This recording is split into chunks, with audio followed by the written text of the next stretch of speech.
Rieccoci, per prima cosa fatemi dare il benvenuto all'Ellone Colpo Gobbo. Oggi lo abbiamo ufficializzato sul bianconero.com, abbiamo un progetto molto intrigante che partirà questo mese su YouTube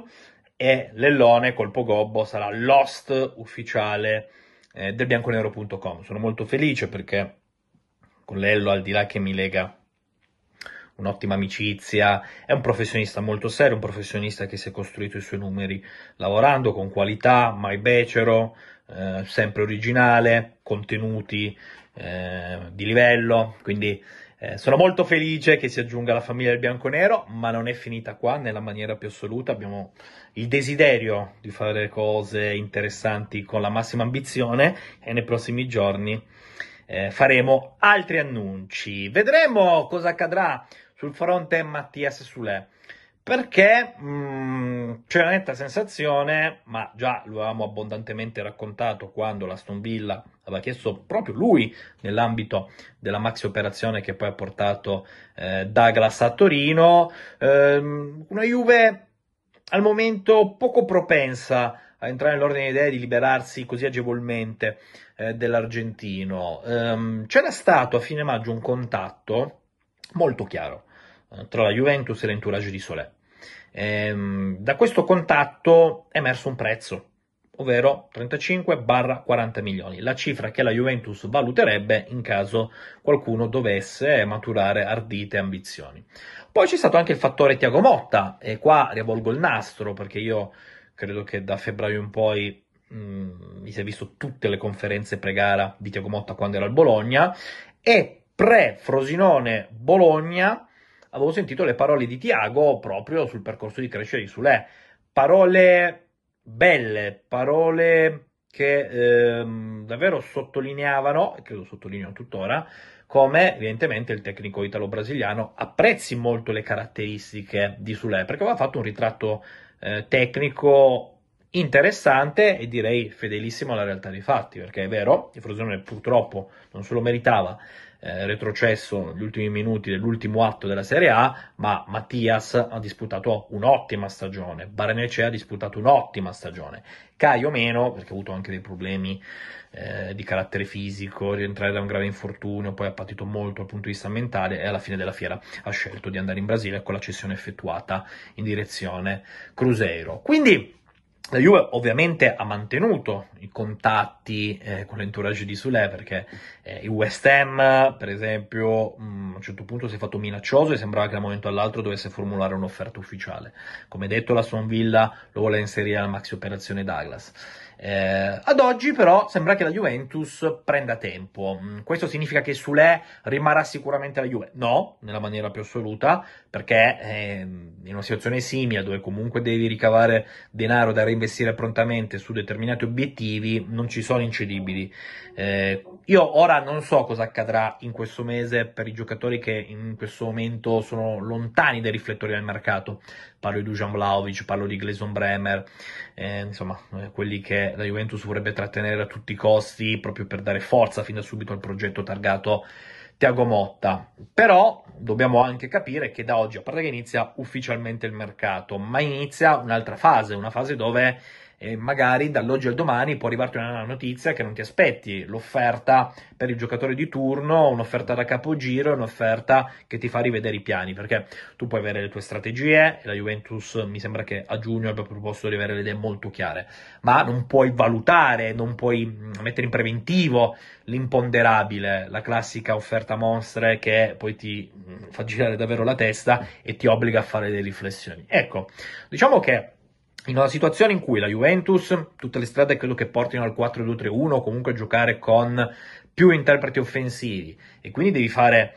più cose per quanto riguarda gli esterni alti, la valutazione di Soulé rappresenta davvero la base del discorso, perché è un giocatore che sa fare la doppia fase. Se andate ad analizzare le statistiche di Soulé, ma questo l'avevamo già visto nella stagione prima che andasse al Frosinone con Massimiliano Allegri, Soulé è un calciatore che si sa sacrificare molto in fase di non possesso, infatti inganna un po' la posizione, perché molti pensano che sia più una mezzala aggiunta che un esterno attacco, proprio perché è generoso. Nella fase difensiva, quando c'è da rispettare le linee, lo fa. l'uno contro uno è difficile che su lei lo subisca, e poi quando a gamba ti attacca a campo aperto, a velocità, qualità tecniche, si porta sul mancino e diventa quasi indecifrabile, oppure è decifrabile ma fai fatica a togliere lo stesso la palla perché ha una grandissima tecnica di base. Quindi evidentemente quel lavoro, l'insegnare la freschezza, è un lavoro che intriga molto Thiago Motta, cioè gli esterni con Thiago Motta dovranno pedalare, non dovranno concentrarsi unicamente sulla fase offensiva, perché se così fosse con Thiago Motta non giocherebbero. Basti vedere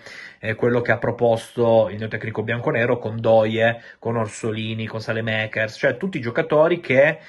quando c'era da spingere spingevano, ma quando c'era poi da rispettare le linee in fase di non possesso erano i primi a farlo, e quindi credo che lo stesso modus operandi Thiago lo adotterà, lo utilizzerà, lo proporrà qua nel capoluogo piemontese. Quindi l'apprezzamento tecnico c'è da parte di Thiago, ma non lo scopriamo oggi, lo scopriamo direttamente dalle sue parole pre-Frosinone e Bologna. Però gli ultimi contatti hanno portato una Juventus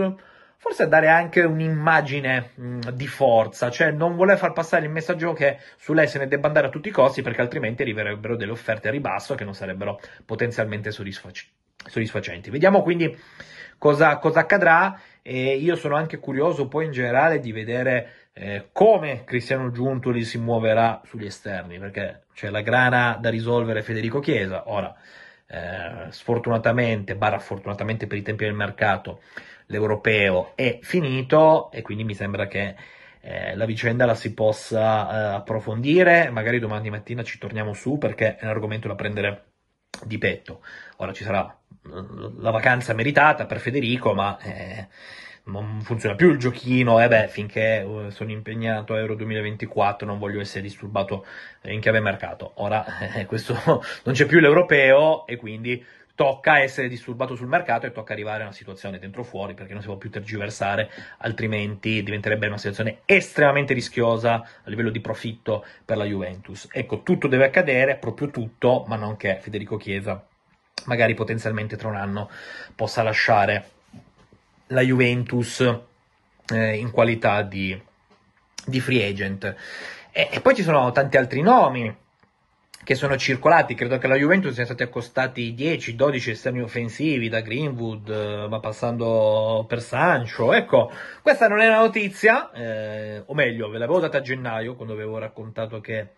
a me risultava che la Juventus fosse meno di un passo da Sancho, che poi è finito dallo United al Borussia Dortmund. Il problema è che, innanzitutto quell'operazione non è andata in porto perché la Juventus stava giocando 3-5-2, non si volevano toccare determinati equilibri, e poi anche i costi erano abbastanza elevati. Sancho, dalle verifiche che ho effettuato io, guadagna poco meno di 10 milioni netti annui. Uno stipendio molto alto, uno stipendio che la Juventus non potrebbe proporre, anche perché non si usufruirebbe più del decreto crescita, mentre vale per i giocatori che hanno il contratto già in essere stipulato quando c'era il decreto crescita. Vedi per esempio Adrien Rabiot, che da oggi è svincolato,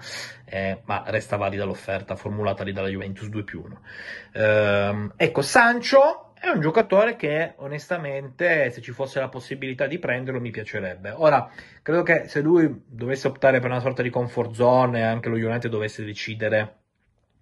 di aiutare economicamente, forse rimanere al Borussia Dortmund potrebbe rappresentare la giusta chiave di lettura. Però, siccome è un giocatore che mi stuzzica, un giocatore che ha passo, un giocatore che ha tecnica, un giocatore secondo me superiore, che poi per X motivi si è perso, ma come sono persi tantissimi talenti che sono passati negli ultimi anni al Manchester United. Ecco, tra tutti i nomi che stanno uscendo, Sancho è quello che mi intriga di più. Poi non sono sicuro che se dovesse arrivare a Torino farebbe i buchi, ma un giocatore che ha quel pedigree internazionale, ma proprio le qualità tecniche che secondo me andrebbero a alzare ulteriormente il livello. Poi il mercato non lo faccio io, fortunatamente, perché combino dei disastri già su Football Manager, e quindi ci affidiamo a Cristiano Giuntoli e al suo staff, e sono convinto che compatibilmente con le risorse economiche a disposizione si cercherà di fare il massimo per consegnare la miglior squadra possibile a un Thiago Motta, che poi dovrà rivelarsi il valore aggiunto. Ecco, dovrà essere tutto quello che non è stato Luciano Spalletti a Euro 2024, perché è impensabile con un'unica sessione di mercato di poter colmare il gap con l'Inter in Italia, a mio modo di vedere. Ma questo non significa che la Juventus non possa competere con l'Inter fin dalla stagione 2024-2025. Perché ce lo impone la nostra storia. Io sono stufo di sentire persone che lavorano alla Juventus di dichiarare che l'obiettivo sia entrare in Champions. No, da quando io seguo la Juventus, da piccolino, da tifoso, per me la Juventus in ogni stagione è sempre partita con un unico fine, vincere, e che si parlasse d'Italia e che si parlasse poi di Champions. Poi capisco, ci sono periodi storici, ci sono quei periodi, vedi 9 scudetti di fila, dove se non vinci un fallimento perché sei talmente più forte delle altre, perché sei stato talmente più bravo degli altri ad alzare il livello, che solamente tu puoi perdere. E sicuramente l'ultima stagione, come ho sempre detto, non ho mai creduto che la Juventus potesse lottare concretamente per lo scudetto. Poi quando ti avvicini, quando fai già mezz'annata e sei a pochi punti o sei davanti, anche se non ci credi, l'imperativo categorico ti porta a entrare in quella prospettiva. Ecco, ma se noi analizziamo però lo storico recente della Serie A, ci dice che ha vinto l'Inter,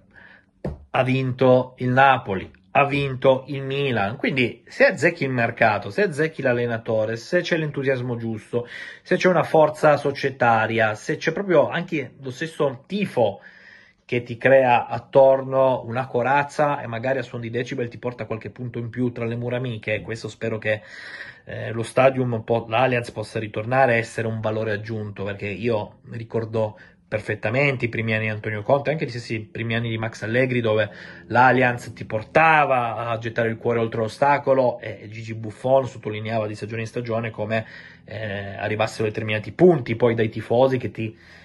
con i loro cori ti portavano a fare quel tackle in più, quel metro in più, ad applicarti, ad alzare davvero il livello. Ecco, io spero che in vista della nuova stagione l'Allianz possa tornare a essere un catino caldo, infuocato. Quindi il desiderio ci deve essere nella maniera più assoluta, e si può fare, cioè si può essere estremamente competitivi. Farlo giocando anche un bel gioco sarebbe proprio il massimo, perché ma d'altra parte io su Thiago Motta ho questa convinzione, cioè se la Juventus riuscirà a far bene con Thiago Motta è perché riuscirà ad applicare i suoi parametri, quindi riuscirà a esprimersi da un certo punto di vista tecnico-tattico. Non è uno che specula Thiago Motta, è sì a mio modo di vedere pragmatico, ma con dei meccanismi e con delle idee interessanti. Vedremo se in queste idee figurerà Mattia Soulé. Resta quel prezzo di 35-40 milioni, ma anche resta una fase di valutazione da parte di una Juventus che, dovendo fare più cose per quanto riguarda gli esterni offensivi, prima di vendere l'argentino, ci pensa non una, non 10, non 20, bensì 100 volte. Se vi è piaciuto questo video, iscrivetevi al canale, attivate la campanella notifiche e lasciate un bel like.